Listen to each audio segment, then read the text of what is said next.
City news से खास बातचीत के प्रोग्राम में आज हमारे संवाददाता बिट्टू कुमार ने कहलगाम विधानसभा के राजद नेता वासुकीनाथ यादव से खास बातचीत की। बाढ़ को लेकर कहा कि जनता बाढ़ से परेशान है। अधिकारी एवं जनप्रतिनिधि सिर्फ क्षेत्र का भ्रमण कर रहे हैं, लेकिन बाढ़ पीड़ितों को कोई भी सुविधा नहीं दिया जा रहा है। और कहा कि कम से कम बाढ़ पीड़ितों को अधिकारियों के द्वारा सूखा सामग्री का वितरण करना चाहिए, लेकिन अभी तक कुछ भी वितरण नहीं हुआ। बिहार के मुख्यमंत्री नीतीश कुमार पर भी टिप्पणी करते हुए कहा कि बिजली फ्री सिर्फ नाम का है, बिजली तो आता ही नहीं है।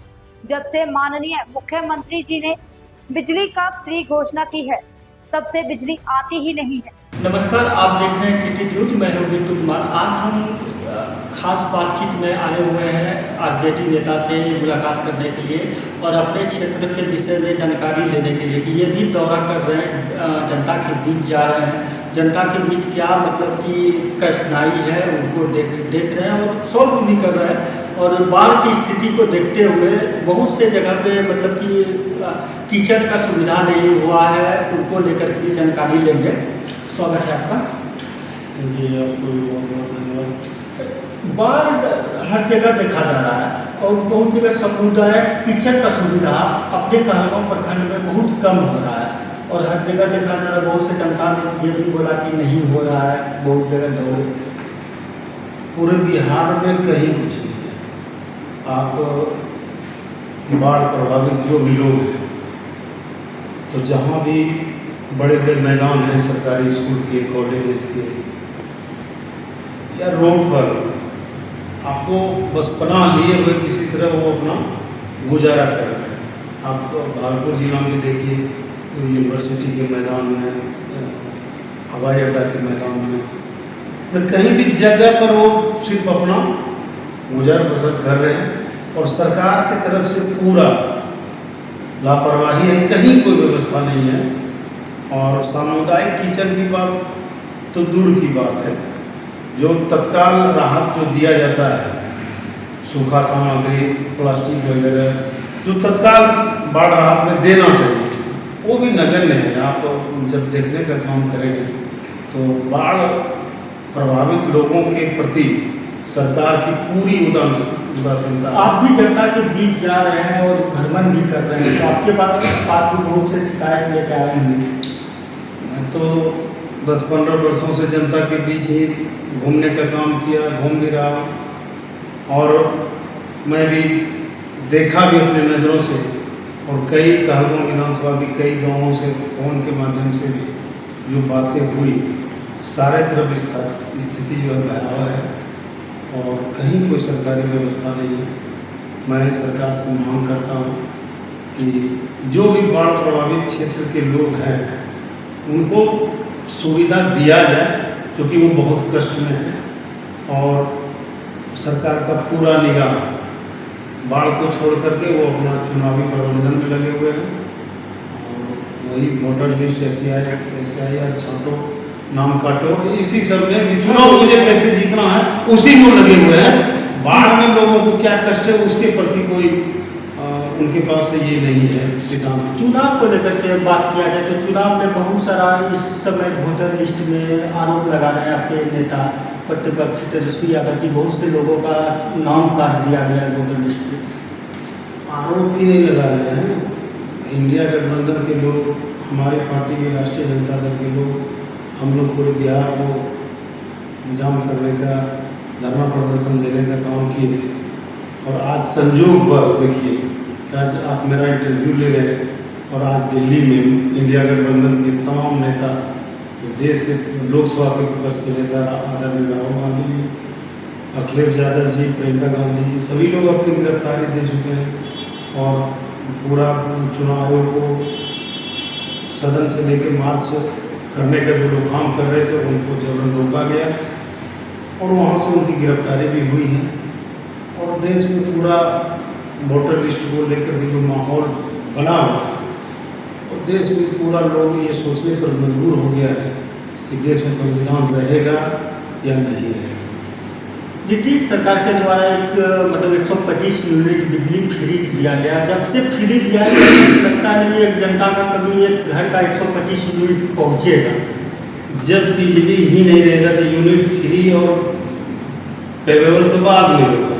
कितना घंटा बिजली मिलेगा आप देख लीजिए, कितना घंटा रह रहा है बिजली रहेगी तब तो यूनिट का पैमाना देखा जाएगा कि आप मान लीजिए 24 घंटा ना रहे, 22 घंटा भी बिजली रहे, और 22 घंटा जब कंटिन्यू बिजली रहेगा तब तो जनता समझ पाएगी ना कि उसमें कितना यूनिट फ्री मिला नहीं मिला। चूँकि एनडीए की जो सरकार है, नीतीश कुमार की जो सरकार है, पहले तो आप उनका विधानसभा का भाषण सुनिए, उन्होंने क्या कहा था कि उन्होंने ये भी कहा था कि हर चीज़ सस्ता कर दीजिए लेकिन बिजली फ्री मत दीजिए। बिजली फ्री मत दीजिए। मैं ऑलरेडी पहले इतना सस्ता दे चुका हूँ कि नॉर्मल चार्जेज लगता है तो उसको फ्री क्या देना है। लेकिन आज जब हम लोग की पार्टी राष्ट्रीय जनता दल जब अपने मैनिफेस्टो में लागू कर दिए कि हमारी सरकार आएगी तो 200 यूनिट बिजली फ्री दूंगा, तो उसका नकल करने के लिए, जनता को दिग्भ्रमित करने के लिए, वोट लेने के लिए आप 1-2 महीना जब चुनाव पहुँचे हैं तो आप 125 यूनिट फ्री कर रहे हैं। 20 साल से सरकार थी आपकी, क्यों नहीं किए थे पहले? ये तो सोचने वाला विषय है। अगर इस बार आपका आप भी दौड़ रहे हैं टिकट लेने के चक्कर में और हो सकता है आपको भी मिले, तो क्या इसी तरह मतलब काम चलते रहेगा जिस तरह के रोड का आप एनटीपीसी के बगल में देखिए रोड का स्थिति किस तरह है? तो सारी चीज़ें बदलेंगी। 20 साल जो नीतीश जी की सरकार रही, हमारे नेता ने जितना मैनिफेस्टो जनता के बीच दिए और उस योजनाओं को लेकर के हम लोग भी प्रत्येक गांव जा के जो वादा किए हैं, सरकार बनने पर वो सारा चीज़ लागू होगा और आपको नया बिहार, बदला हुआ बिहार। आप गांव घूम रहे हैं, जाकर के भ्रमण भी किए हैं बहुत जगह से, सबसे ज़्यादा क्या चीज़ पर शिकायत मिली है? अभी के दौर में हाँ, अभी तो पूरा बाढ़ ही बाढ़ है। अभी छोड़ दीजिए, अभी का बात तो चूँकि जो चीज़ सामने कष्ट लोगों को आता है लोग उसी को याद करते हैं, पीछे वाली बात को याद नहीं करते। लेकिन जब बाढ़ नहीं आई थी तो लोग जान से तरसते, सड़क के विषय पर लोग तरसते कि ये सड़कें खराब है, ये सड़कें खराब है। लेकिन अभी सड़क को क्या देखेगा? अभी तो जान बचाना लोगों को मुश्किल है। पहले जान बचाए तब तो सड़क। चुनाव को लेकर के मतलब कि देखा जा रहा है कि सभी लोग विधायक जी भ्रमण कर रहे हैं, लेकिन जमीनी स्तर में जनता को कोई लाभ नहीं मिल रहा है। मान लीजिए आप जीते हुए विधायक की बात करें, हाँ, जो वर्तमान में है, हाँ, वो भ्रमण कर रहे, ठीक है, और सरकार के तरफ से कोई योजना है तो वो जनता के बीच गए, मान लीजिए सीओ को, एसडीओ को फोन लगा दिया, हाँ ये हो रहा है, वो हो रहा है। अब वो इंटरनल स्थिति उनको भी पता है कि व्यवस्था कुछ है, तो कुछ लिपापोती करके अपन निकल जा रहे हैं, क्या करें? अगर आपको टिकट मिलता है या हो सकता है विधायक बने तो सबसे पहला कार्य क्या है?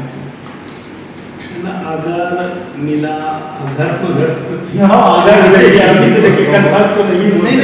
देखिए कोई भी इंसान कर्म में लगे रहते हैं, और जैसा कि आप लोग भी सुने होंगे कि ईश्वर के दरवाजे में कर्म का फल मिलता है। और मेरा मानना है कि लोग जब राजनीति में आए हैं, अब मैं जब राजनीति में आया हूँ, समाज सेवा करने के लिए आया हूँ, विधायक बनना नहीं बनना वो दूसरा विषय है। आप भी जानते हैं, मैं तो कम से कम 15 वर्षों से आप देख रहे हैं, सैकड़ों बार आप मेरा इंटरव्यू दिए होंगे। तो अब मैं ये सोचूं कि इस 2020 में भी विधायक नहीं बन सका, टिकट नहीं मिला तो जनता का सेवा छोड़ूं, ऐसा तो नहीं हुआ। बहुत सारा नेता लगते हैं कि अगर 500 नहीं मिलता है टिकट तो दूसरे पार्टी में। वही मैं कहना चाह रहा हूँ कि मेरे स्थिति में कोई परिवर्तन आपने देखा? मेरा अभी तक तो आप 20 साल से इसी में है। मेरा बस यही सिद्धांत है कि हम आए हैं जनता के सेवा के लिए, मेरे से जितना बन पड़ेगा मैं जनता के बीच में रहूं, जनता का सेवा करूं, बस यही है। और चूंकि लोकतंत्र में विधायिका एक शक्ति है, और जब तक आप लोकतंत्र की शक्ति को प्राप्त नहीं कर लेते हैं तो सामूहिक या समुचित जनता को आप लाभ नहीं दे सकेंगे। इसीलिए लोग उस चीज को प्राप्त करके सोचते हैं कि जनता के बीच में ज़्यादा से ज़्यादा मैं सेवा दे सकूं। अन्यथा ना भी बने तो क्या दिक्कत बन पड़ता है। ईश्वर जितना मुझे दिए हैं उसी में से जितना सेवा बन पड़ेगा मैं अपनी ओर से करता रहूँगा। जनता को क्या कहना चाहिए हमारी तरह? जनता से मैं यही कहना चाहूँगा कि आज के परिप्रेक्ष्य में राजनीति का जो पृष्ठभूमि तैयार हुआ है इसमें कहीं न कहीं जनता भी दोषी है। आप सही जनप्रतिनिधि को चुनें। आप वोट देने के टाइम में उसका जजमेंट सही से करें, क्योंकि आप जनता भी गलत करते हैं और आरोप सिर्फ नेताओं पर लगाने से नहीं होगा। जिस दिन जनता ये डिसाइड कर लेगी कि हमको कोई चीज़ नहीं देखना है, सही जनप्रतिनिधि को चुनना है, उस दिन सारे समस्याओं का जड़ ही सब हो चुका है। धन्यवाद बहुत बहुत।